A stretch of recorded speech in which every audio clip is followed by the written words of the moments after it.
एक किसान की कहानी। रामपुर नाम का एक छोटा सा गांव था। यूं तो गांव हरियाली और खुशहाली के लिए जाना जाता था, लेकिन पिछले 3 सालों से इंद्रदेव रूठे हुए थे। आसमान से एक बूंद पानी नहीं बरसा था। नदी नाले सूख गए थे, कुओं का पानी पाताल में चला गया था और हरे भरे खेत बंजर रेगिस्तान में बदल गए थे। इसी गांव में एक गरीब किसान रहता था, जिसका नाम था हरिया। हरिया के पास जमीन के नाम पर बस 2 बीघा जमीन थी, जो अब धूल फाक रही थी। उसके परिवार में उसकी पत्नी शांति और एक 7 साल का बेटा मोहन था। हरिया दिन रात मेहनत करता, लेकिन बिना पानी के उसकी सारी मेहनत बेकार जाती। घर में अनाज का एक दाना नहीं बचा था।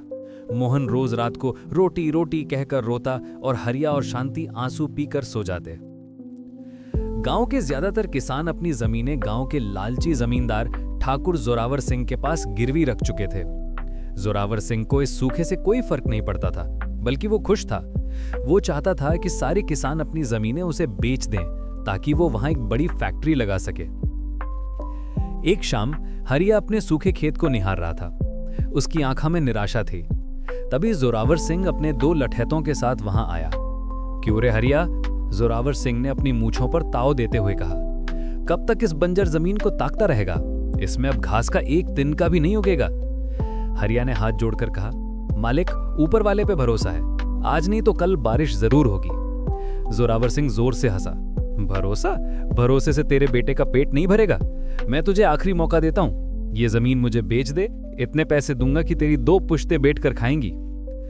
हरिया ने अपना सिर झुका लिया। नहीं मालिक, ये जमीन मेरी मां है, मैं इसे नहीं बेच सकता। तो फिर भूखा मर, जोरावर सिंह ने गुस्से में कहा। याद रखना, जब तेरा बेटा भूख से तड़पेगा तब मेरी यही बात तुझे याद आएगी। ये कहकर जोरावर सिंह वहां से चला गया। हरिया वहीं जमीन पर बैठ गया। उसकी आंखों से आंसू बहने लगे। उसे जमींदार की बात नहीं, बल्कि अपने बेटे का भूखा चेहरा याद आ रहा था। उस रात हरिया सो नहीं पाया। वो बाहर आंगन में लेटा आसमान को देख रहा था, जो तारों से भरा था, लेकिन बादलों का कहीं नामो निशान नहीं था। शांति उसके पास आई और बोली, क्या सोच रहे हैं जी? हरिया ने एक गहरी सांस ली। शांति, जमींदार सही कहता है, भरोसे से पेट नहीं भरता। कल से मैं अपने खेत में कुआं खोदूंगा। शांति चौंक गई। कुआं? आप पागल हो गए हैं क्या? गांव के सारे कुएं सूख गए हैं, जमीन पत्थर जैसी सख्त है।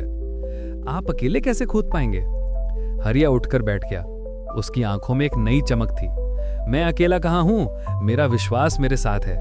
मैंने सुना है, मेरे दादाजी कहते थे कि हमारी जमीन के नीचे एक पानी का पुराना सोता यानी धारा है। शायद भगवान मेरी मेहनत देखकर उसे वापस जिंदा कर दे।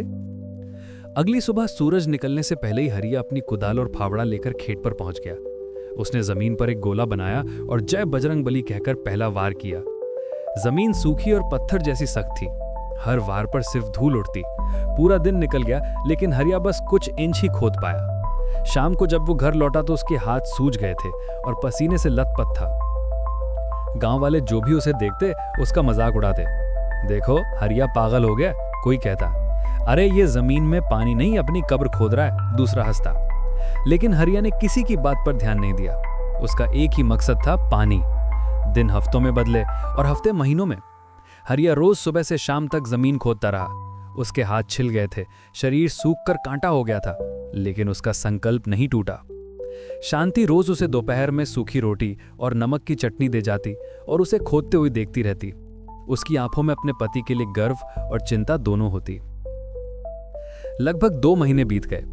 हरिया 20 फीट से ज्यादा गहरा गड्ढा खोद चुका था, लेकिन पानी की एक बूंद नहीं निकली।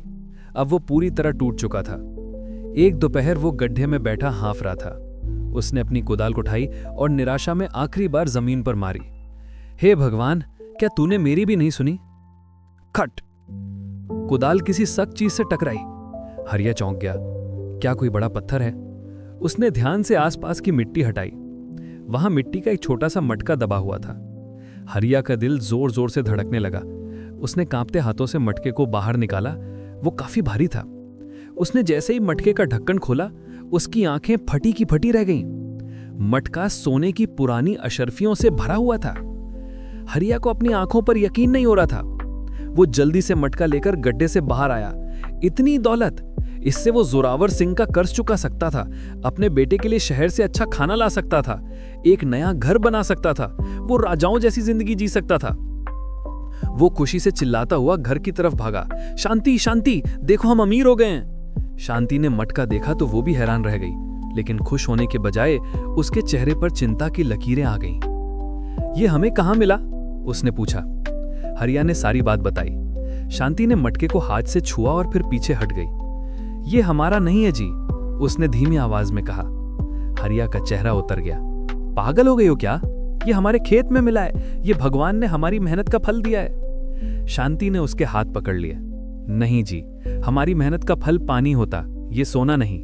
ये दौलत हमारी नहीं है, न जाने ये किसका है। हम इसे नहीं रख सकते। जिस चीज पर हमारा हक नहीं है वो हमें कभी सुखी नहीं रहने देगी। ये पाप की दौलत है। हरिया अपनी पत्नी की आंखों में देखता रहा। शांति की आंखों में सच्चाई और ईमानदारी थी। हरिया का लालच एक पल में पिघल गया।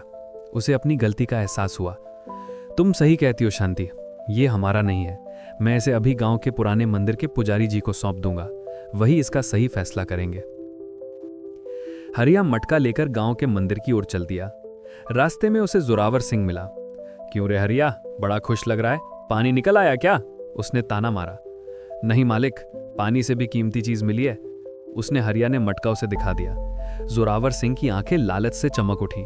अरे ये तो खजाना है, ये मेरे पुरखों की जमीन है, इसीलिए ये मेरा हुआ। ला, इसे मुझे दे दे। जोरावर सिंह ने मटका छीनने की कोशिश की।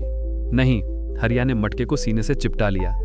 ये मेरा भी नहीं है, ये जमीन का है, ये भगवान का है, मैं इसे पुजारी जी को दूंगा। जोरावर सिंह उसके पीछे पीछे मंदिर तक आया। पुजारी जी, जो एक बुजुर्ग और ज्ञानी व्यक्ति थे, सारी बात सुनकर मुस्कुराए। उन्होंने मटका हाथ में लिया और माथे से लगाया। हरिया, तुम धन्य हो, तुम्हारी ईमानदारी सोने से ज्यादा कीमती है।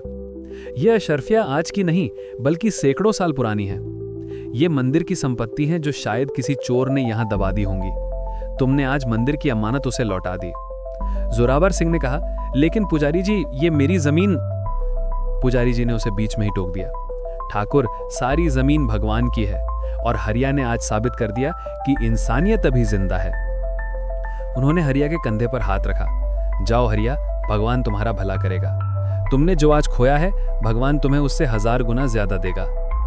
हरिया ने पुजारी जी को प्रणाम किया और घर लौट आया। उसका दिल हल्का था। उसके पास अभी भी खाने को रोटी नहीं थी, खेत में पानी नहीं था, लेकिन उसके पास ईमानदारी का सुकून था। जैसे ही उसने अपने घर में कदम रखा, बाहर आसमान में जोरों की गड़गड़ाहट हुई। हरिया और शांति बाहर भागे। आसमान काले बादलों से घिर गया था, ठंडी हवा चलने लगी थी और तभी बारिश की पहली बूंद हरिया के सूखे माथे पर गिरी। बारिश, बारिश आ गई, हरिया खुशी से चिल्लाया। देखते ही देखते मूसलाधार बारिश होने लगी। पूरा गांव खुशी से झूम उठा। बच्चे कीचड़ में नाचने लगे, औरतें गाने लगी। हरिया और शांति भी बारिश में भीग रहे थे और रो रहे थे, लेकिन ये खुशी के आंसू थे। 3 साल का सूखा एक पल में खत्म हो गया था। हरिया ने आसमान की तरफ देखा और हाथ जोड़ लिया। कुछ ही हफ्तों में हरिया का खेत, जिसे वो खोद रहा था, पानी से भर गया। उसका कुआं सफल हो गया था। जल्दी उसके बंजर खेत फिर से हरे भरे हो गए। उस साल इतनी अच्छी फसल हुई कि हरिया ने अपना सारा कर्ज चुका दिया और अपने परिवार के लिए साल भर का अनाज भी जमा कर लिया। जोरावर सिंह का लालच धरा का धरा रह गया और हरिया की ईमानदारी और मेहनत जीत गई। कहानी से सीख। इस कहानी से हमें ये सीख मिलती है कि ईमानदारी और मेहनत का फल हमेशा मीठा होता है। हो सकता है कि इसमें वक्त लगे, लेकिन भगवान आपकी परीक्षा लेता है और अंत में आपको आपकी सच्चाई का इनाम जरूर देता है। लालच एक पल की खुशी दे सकता है, लेकिन असली सुकून और सफलता हमेशा अच्छे कर्मों से ही मिलती है।